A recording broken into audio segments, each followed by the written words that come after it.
नमस्कार स्वामी भक्तांनो, सर्वांना श्री स्वामी समर्थ. जय जय स्वामी समर्थ. तर स्वामी भक्तांनो, आता लागलीच येणार आहे अधिक मास. आणि अधिक मास चालू होतोय 17 मे ते 6 जूनपर्यंत.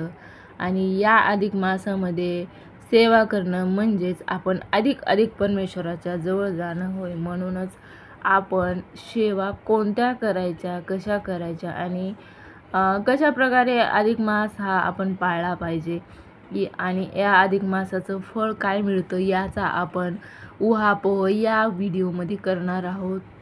तर मित्रांनो, आता अधिक मास हा दर 33 महिने किंवा 3 वर्षाने येतो असं म्हटलं जातं. आणि या अधिक मासामध्ये भगवान श्री विष्णूंची कोणत्याही स्वरूपातील सेवा, कोणत्याही स्वरूपातलं स्तोत्र, कोणताही नामजप जरी केला तरी हा अत्यंत फलदायी असा मानला जातो.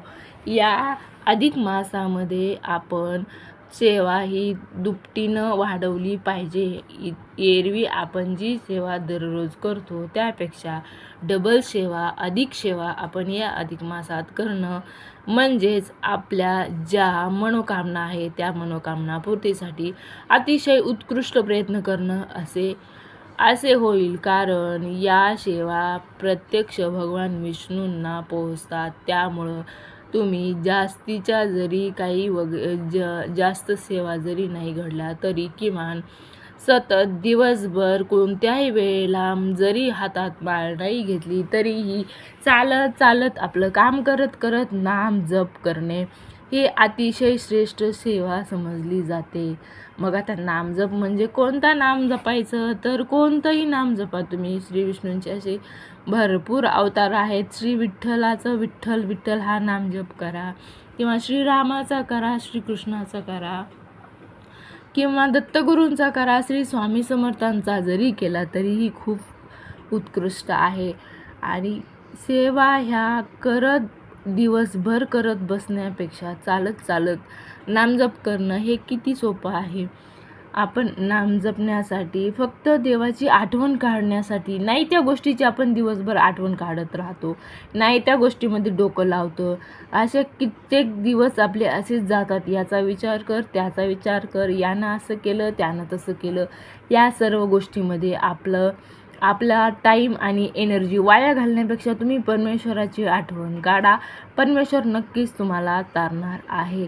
इतर आपण ज्या निरर्थक गोष्टींचा विचार करतो त्यातून आपल्याला मानसिक त्रास तर होतोच, परंतु आपल्या हाती तर काहीच पडत नाही. त्यापेक्षा उत्तम आहे आपण परमेश्वरांना हाक मारा, त्यांची आठवण काढा, त्यांचं स्मरण करा, त्यांचं ध्यान करा. म्हणजेच काय करा, तर डोळे बंद करा किंवा डोळे उघडे जरी असले तरी तुम्ही त्यांच्या स्वरूपाचं दर्शन घ्या, मनातून दर्शन घ्या आणि परमेश्वराला म्हणा की परमेश्वरा, तू आहेस आणि मी तुझ्याकडं पाहतोय, तू मला दिसतोयस आणि तुझं माझं नातं आहे ते मला जाणवतंय.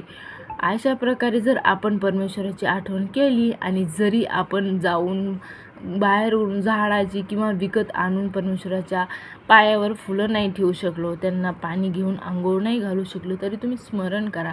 तुमच्या मनानं परमेश्वराला आठवा, त्या परमेश्वराला मनामध्ये अभिषेक घाला. असं तुमच्या मनामध्ये आणा की आपण आपल्यासमोर परमेश्वर बसले आहेत आणि आपण त्याच्या स्वरूपाला आपण त्यांना अभिषेक घालतोय, त्यांना अष्टगंध चंदन लावतोय, त्यांना फुलांच्या माळा अर्पण करतोय, त्यांच्या पायावर फुलं ओततोय आणि त्यांना आपण साष्टांग दंडवत घालतोय. असं केल्यानंतर आपली ही मानसपूजा परमेश्वरापर्यंत नक्कीच पोहोचते आणि सर्वात श्रेष्ठ ही मानसपूजा मानली जाते.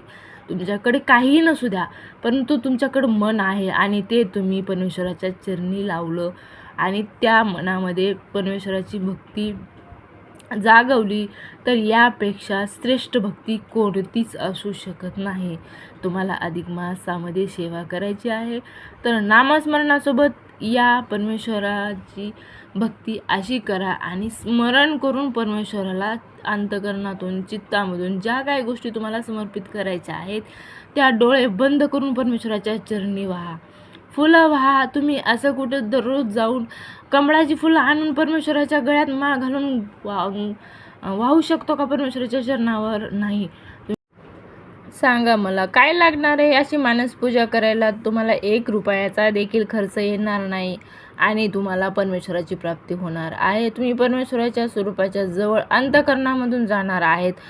तर नक्कीच मानसपूजा सर्वांनी केली पाहिजे आणि त्याबरोबर नामस्मरण देखील केलं पाहिजे. अधिक मासामध्ये तुम्ही करून पहा 21 दिवस मानसपूजा आणि नामस्मरण. नक्कीच तुमच्या म्हणजे आयुष्यामध्ये आहे ते सकारात्मक बदल घडल्याशिवाय राहणार नाहीत.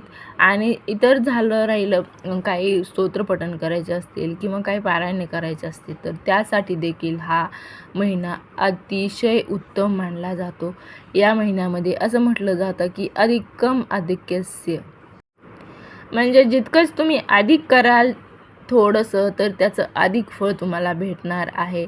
त्यामुळे परमेश्वराचं अधिक नाव घ्या, अधिक सेवा करा आणि थोडंसं जास्तीचं आपलं जे मन आहे ते परमेश्वराच्या चरणाशी लागू द्या. त्यामुळे परमेश्वर आपला तारणकर्ता बनेल आणि प्रत्येक संकट, प्रत्येक जे काही आपल्याला अडीअडचणी आहेत त्याच्यातून बाहेर पडण्यासाठी आपल्याला परमेश्वराचा आशीर्वाद नक्कीच प्राप्त होईल.